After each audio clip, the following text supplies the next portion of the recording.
कर रहे, किसी भी स्थिति में बैठे हुए हैं ना, लेकिन धीर स्थिर गंभीर होकर के बैठे बस। मिलन का मतलब मिलन है, ऐसा नहीं है कि हम 15-20 मिनट प्रयास करें, बैठे, वो चाहे कीर्तन ही क्यों ना हो, 2 घंटा कीर्तन किया, उस टाइम बड़ा मजा आया, उसके बाद तो फिर हम भूल गए। हाँ,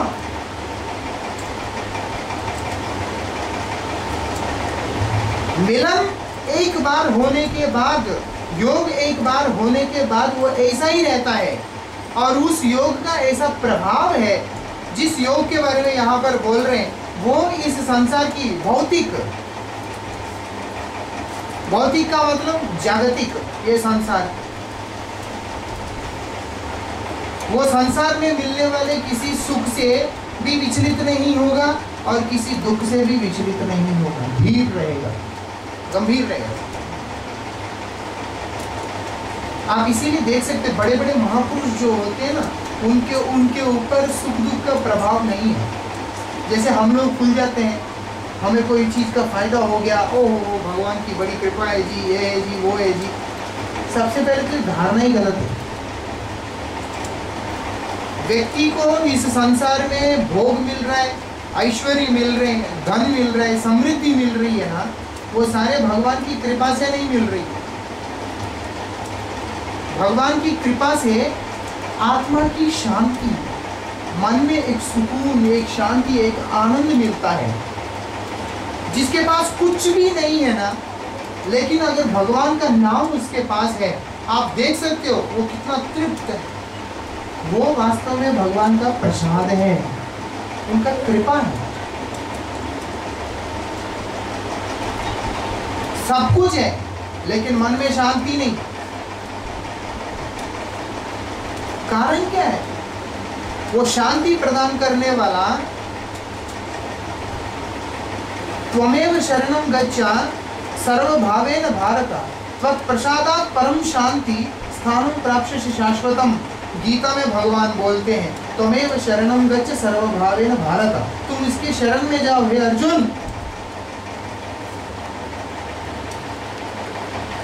उसके प्रसाद से तुमको परम शांति मिलेगा। किसके प्रसाद से? भगवान के प्रसाद से, यानी भगवान की कृपा से। जो जीव भगवान का शरणापन होगा, त्वमेव शरणं गच्छ, उनके शरण में जाओ। हर प्रकार से, हर संभव प्रकार से, हे अर्जुन, हे भरत, तुम उनके शरण में जाओ, यानी प्रभु के शरण में जाओ, मेरे शरण में आओ। तत्प्रसादात्, और मेरे उस कृपा से तुम्हें परम शांति लाभ, भोग नहीं लाभ होगा। एक बहुत बड़ा भ्रम है, जिसको परम शांति लाभ हुआ, उसके पास संसार का सुख हो या दुख हो, वो हमेशा शांत और आनंद में रहेगा। जैसे कि प्रहलाद महाराज, गुरु महाराज जी, कोई अगर गुरु जी के पास जाके बोलता है कि महाराज जी इतना बड़ा मुसीबत है, ये हो गया, वो हो गया, गुरु जी बोलते हैं प्रहलाद जी जितना तो नहीं।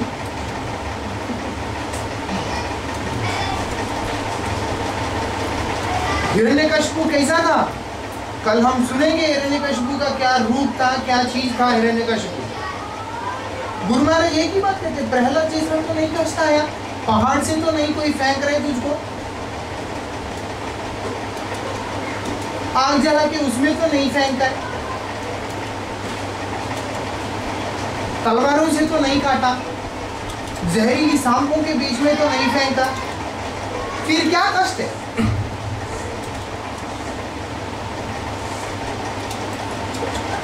लेकिन प्रहलाद महाराज एक बार भी विचलित नहीं हुए। यही भागवत की कसम। प्रहलाद जी घबराए नहीं है। 5 साल का छोटा सा बालक डरा नहीं था।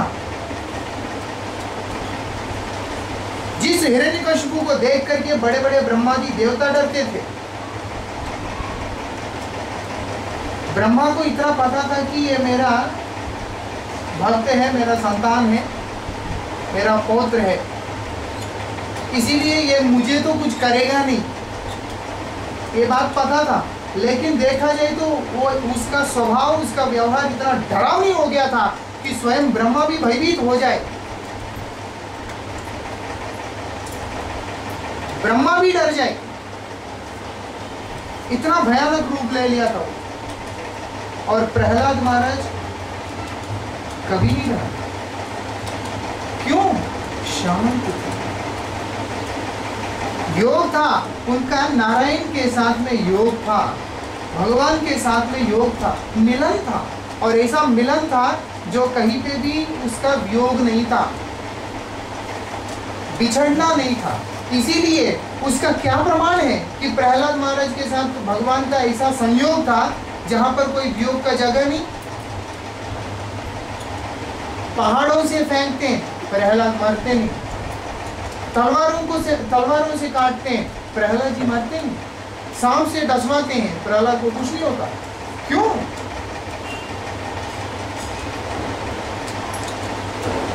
जिसको भगवान रक्षा करने वाले होते हैं ना, उसको कोई मार नहीं सकता। जिसके साथ में भगवान है ना, उसको कोई किसी प्रकार से भी आघात नहीं कर सकता। देख लो।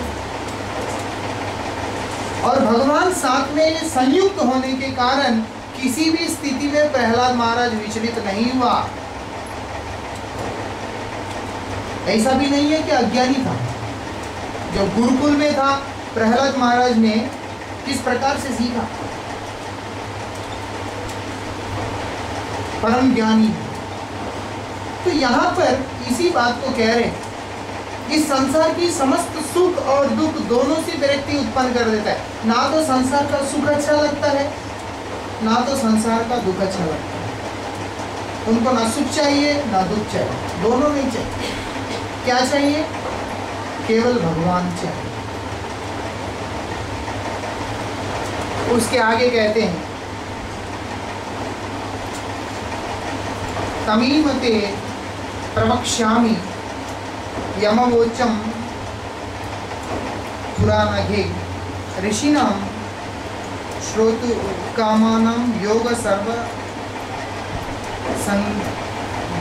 योगम सर्वांग नैपुणम। तो यहाँ पर बोलते हैं कि हे माता, उस श्रेष्ठ